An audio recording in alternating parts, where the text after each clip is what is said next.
खड़ा हो जाता है, लेकिन इसके बावजूद भी गार्ड उसे कुछ नहीं कहता और अपनी जगह पर खड़ा रहता है। यहाँ ब्रुनेट कहती है कि शायद वो क्वेश्चन किसी इनविजिबल इंक या फिर किसी वाटरमार्क से लिखा गया होगा। इतना कहकर वो अपनी सीट से खड़ी होती है और कमरे में मौजूद लाइट की मदद से उस क्वेश्चन को ढूंढने की कोशिश करती है। लेकिन जब उसे अपने क्वेश्चन पेपर में कुछ नहीं मिलता तो वो बाकी लोगों से अपना अपना क्वेश्चन पेपर चेक करने को कहती है, क्योंकि हो सकता है कि शायद वो क्वेश्चन इनमें से किसी एक पेपर में मौजूद हो। अब सभी लोग अपने अपने पेपर को चेक करते हैं, लेकिन इस बीच डेफ चुपचाप अपनी सीट पर बैठा होता है। ये देखकर व्हाइट उसका पेपर लेता है और उसे भी लाइट में चेक करता है, लेकिन बाकी पेपर्स की तरह ये पेपर भी खाली होता है।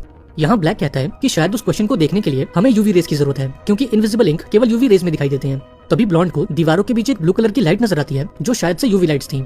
इसके बाद ये सभी लोग एक स्विच बोर्ड को ढूंढने की कोशिश करते हैं ताकि वो इन ब्लू लाइट्स को ऑन कर सकें, लेकिन बदकिस्मती से पूरे कमरे में ना तो कोई स्विच बोर्ड था और ना ही कोई बटन। इस पर ब्लैक कहता है कि शायद वो ब्लू लाइट्स इमरजेंसी लाइट्स हैं और उन्हें ऑन करने के लिए हमें कमरे की बाकी लाइट्स को ऑफ करना होगा। अब चूंकि कमरे में कोई स्विच बोर्ड नहीं है, इसलिए इन्हें सभी बल्ब्स को तोड़कर कमरे में अंधेरा करना होगा।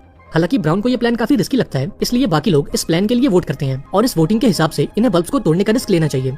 अब सभी लाइट्स को तोड़ने के बाद कमरे की ब्लू लाइट्स ऑन हो जाती हैं, क्योंकि वो सच में इमरजेंसी लाइट्स थी। अब डेफ को छोड़कर बाकी लोग अपने क्वेश्चन पेपर को चेक करते हैं, लेकिन अब भी उन्हें वो क्वेश्चन दिखाई नहीं देता।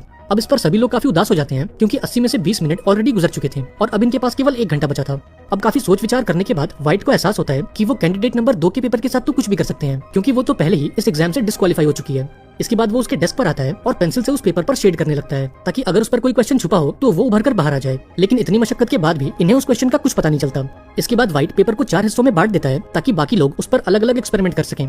इसके बाद वो एक पेपर का टुकड़ा लेकर रूम के कोने में जाता है और उसे अपने टॉयलेट से गीला कर देता है, इस उम्मीद में कि शायद ये पेपर लिक्विड एक्टिवेटेड हो। हालांकि व्हाइट का ये आइडिया भी फेल हो जाता है और इस टॉयलेट वाली हरकत के लिए बाकी लोग उसे खूब गालियां बकते हैं।